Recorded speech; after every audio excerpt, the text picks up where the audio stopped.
കൊച്ചി കടവന്ത്രയിലെ വയോധിക കൊല്ലപ്പെട്ട വാർത്തയിലേക്കാണ് വീണ്ടും നമ്മൾ തിരിച്ചു പോകുന്നത്. എല്ലാവരോടും സ്നേഹത്തോടെ ഇടപെടുന്ന ആളായിട്ടാണ് സുഭദ്രയെ സമീപവാസികൾ ഓർമ്മിക്കുന്നത്.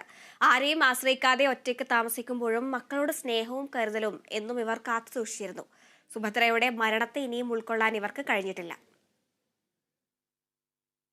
ആലപ്പുഴയിൽ നിന്നും ഒരു കൊലപാതക വാർത്ത അല്ലെങ്കിൽ ഒരു മരണ വാർത്ത വന്നപ്പോൾ വളരെ ഞെട്ടലോടുകൂടി അത് എറണാകുളത്ത് കടവന്ത്രയിലുള്ള ചില ആളുകളെ ബാധിക്കുന്നു എന്നുള്ളതാണ്.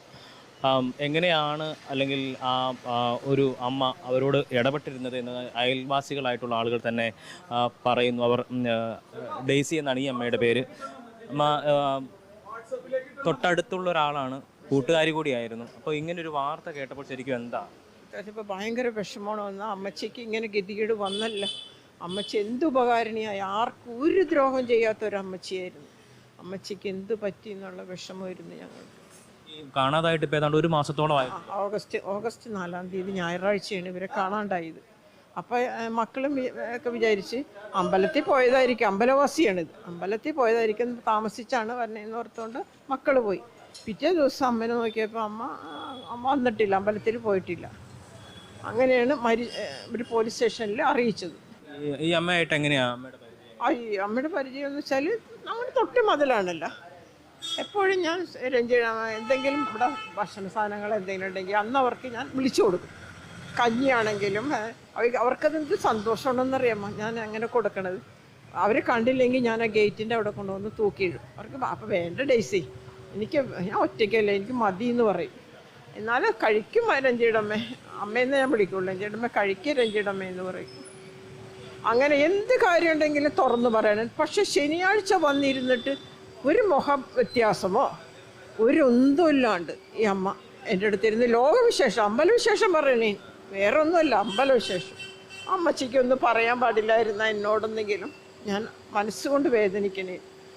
അമ്മച്ചി തുറന്നു പറയുന്ന ഒരു സ്ത്രീയായിരുന്നു. പക്ഷെ ഇതെന്തുകൊണ്ടാണ് അമ്മച്ചി എന്നോട് പറയാതിരുന്നത് ഞാൻ ഓർത്ത് വിഷമിക്കണേയിരുന്നു. അത് അവിടെ കസേരണ്ടെങ്കിൽ എൻ്റെ അടുത്ത് ഇവിടെ വന്ന് മുട്ടിയിരിക്കും. ചിലപ്പോഴേക്കും അങ്ങോട്ട് പോകുമ്പോൾ എനിക്ക് ദേഷ്യം വരും. ദൈവം ഇപ്പോൾ വന്നിരിക്കും, എൻ്റെ വിശേഷങ്ങൾ പറയും. എനിക്കാണെങ്കിൽ കടയിൽ ആളും വലിയ. ഇപ്പം ഞങ്ങളാണെങ്കിൽ കൊടുക്കണ പോലെ അവർ ആരെങ്കിലുമൊക്കെ കൊടുക്കും. അല്ലാണ്ട് വീട്ടിൽ വെപ്പൊന്നുമില്ല. അന്ന് അവർക്ക് നല്ല കഴിവാണ്. എന്തോരം പലിശ എന്തിനും ബാങ്കിൽ, കാനറ ബാങ്കിൽ പലിശ കിട്ടും, അതുപോലെ ഇവരെടുക്കില്ല. അങ്ങനെ ബുദ്ധിമുട്ടി ഞങ്ങൾ കളിയാക്കുമായിരുന്നു. ചേട്ടമ്മ എന്തിനാണ് ഈ പണമൊക്കെ സൂക്ഷിക്കണം, തിന്ന് സുഖിച്ച് കഴിയാൻ പാടില്ലേ? വേണ്ടടോ, എനിക്ക് വേണ്ട എന്ന് പറയും. അങ്ങനത്തെ ഒരു അമ്മച്ചിയായിരുന്നു. 3 മക്കളാണ്. 3 മക്കൾ. മൂത്ത ആൾ മരിച്ചുപോയി. രണ്ടാമത്തെ ആളാണ് ഗാന്ധിനഗറിൽ. 3ാമത്തെ ആൾ എനിക്ക് ചോറ്റാനിക്കരയാണോ തൃപ്പൂണിത്തുറയാണെന്ന് അറിയില്ല, അവിടെ താമസിക്കും. 2 മക്കൾ, നല്ല മക്കൾ. ഇന്നവരെ ഈ അമ്മച്ചി അവരെക്കുറിച്ച്, മരുമക്കളെക്കുറിച്ച് ഒരു കാര്യം അമ്മ സംസാരിക്കും. അതാണ് ഏറ്റവും വലിയ അമ്മച്ചിയുടെ മിടുക്ക്. എന്തോരം അമ്മമാർ എന്തെല്ലാം കുറ്റങ്ങൾ പറഞ്ഞിട്ടില്ല. കൂടെ ഉണ്ടായിരുന്നു പറഞ്ഞ ഒരാളുണ്ടല്ലോ, കണ്ടിട്ടില്ലെന്ന്. അതിന് ഞാൻ കണ്ടിട്ടില്ല. ഇവരെപ്പോഴും അമ്പലത്തിൽ പോകുമ്പോൾ ആരെങ്കിലും പെണ്ണുങ്ങളുണ്ടാവും, പക്ഷെ ഞാൻ ഇവരെ കണ്ടതായിട്ട് ഓർക്കണില്ല. അതാ നാരായണൻ എന്ന സ്ത്രീ കണ്ടെന്ന് പറഞ്ഞു, അവരാണെന്ന് തീർച്ചപ്പെടുത്തും. പക്ഷെ ഞാൻ കരുതിയിരുന്നത്. പക്ഷെ ഞാൻ ഇവരെങ്ങനെ അങ്ങനെ സംശയം ഉണ്ടെങ്കിൽ ഞാൻ ചോദിച്ചാൽ പണ്ടത്തിനോട്.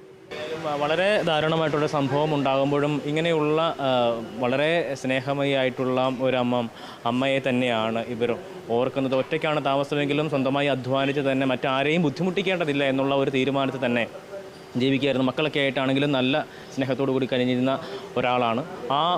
ആൾക്കാണ് ഇത്തരത്തിലുള്ളൊരു ദുരവസ്ഥ ഉണ്ടായിരിക്കുന്നത്. അതിൻ്റെ ഒരു ഞെട്ടൽ ഇപ്പോഴും ഈ പരിസരവാസികളായിട്ടുള്ള ആളുകളെ വിട്ടുമാറിയിട്ടില്ല എന്നുള്ളതാണ്. ജേഷ് നെല്ലിക്കലിനൊപ്പം B John Thomas, Kerala vision news, Kochi.